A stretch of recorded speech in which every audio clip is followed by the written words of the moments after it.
Ассалаумағалейкум қазақ елім ағайындар, міне мыналар кеше біреу алып әкелмей кетті. Содан кейін барып 2-3 күннен кейін барып ақшасын салып жіберді да.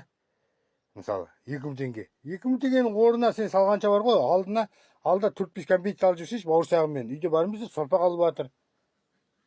Анаммен тұрамын деген сияқты. Сорпа деген керемет нәрсе ғой жалпы. Бірақ өлім айтып келмейді. Өлімде қан жұтып жатқан үйден тамақ ішілмейді деп айтылды ғой. Бір жағынан мына сатылады ағайындар. Үстімен міне мұндай қазан ғой. Az болды, все. Арендаға береді ағайындар. Жабан, мындай бар, мангал бар. Новый, мына салынбаған нені қалай берем ағайындар? Уақыт емші, уақыт тапшы. Уақыт деген Алланың жаратылысы ғой ағайындар. Оны дұрыстап түсініңдер. Уақыт ауыртады. Маған қиын емес, мен берем ғой. Мен берем. Бергенде жап-жаңа ошақ, түспеген ошақты мен қалай берем ағайындар? Жаңағы түсінуге болады ғой. Түспеген ошақты қалай беруге болады?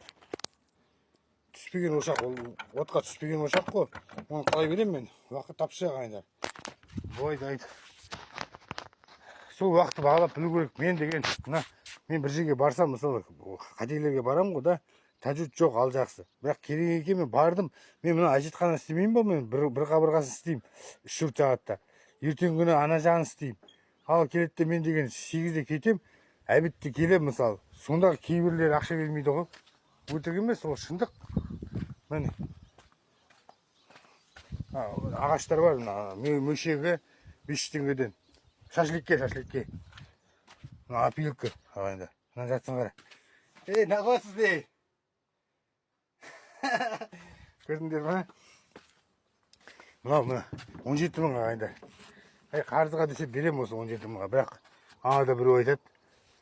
Бір андай оқырман бір. Постоянно тілін тығатын.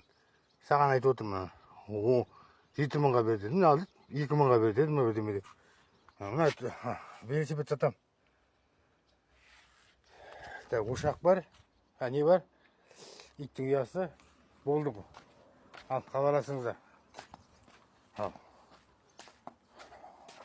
Алланың жаратылысы. Үйде бірдеме істей берейін мен, оны састыған жоқпын. Жаман шөп бар, шөп алып кететін адам болса. Жейді бірақ. Көріп кеткен ештемесі жоқ ол шөптің.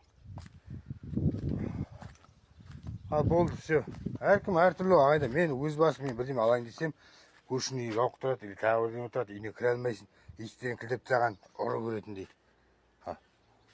Бар ондайлар. Жаман айтпай жақсы жоқ құрсын. Шындығын айтып жатқаным мен. Андай әжетханалар бар, Алматыда, еліміз аман жұртымыз тыныш болсын.